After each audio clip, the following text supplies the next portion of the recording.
Եկեղեցու հետ կապված այս խնդիրները, խնդիրները, այս կազուսը շատ ավելի սուր ընկալում են վաղարշապատցիները, էջմիածինցիները։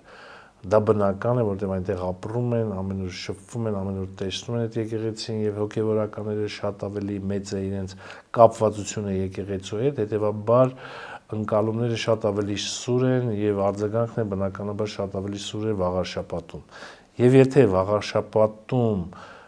մենք քաղաքացիական պայմանագիր կուսակցությունը հաղթանակ է տարել, դրանով նաեւ դրսեւորվում է ժողովրդի վերաբերմունքը եկեղեցու հետ կապված խնդրին։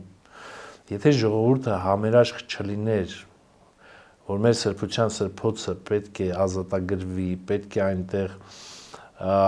կեղծիքի հիման վրա ստեղծված այդ իշխանությունը հեռանա եւ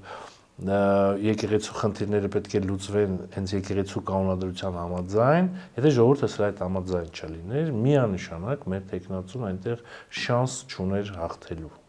Իսկ այդ հաղթանակը նշանակում է, որ նաև ժողովուրդը համերաշխ է, որպեսզի եկեղեցու կանոնադրական եկեղեցին վերադառնա իր կանոնադրության համաձայն բոլոր կանոնադրական հարաբերությունները լինեն ճիշտ եւ այստեղ կեղծիքներ չլինեն։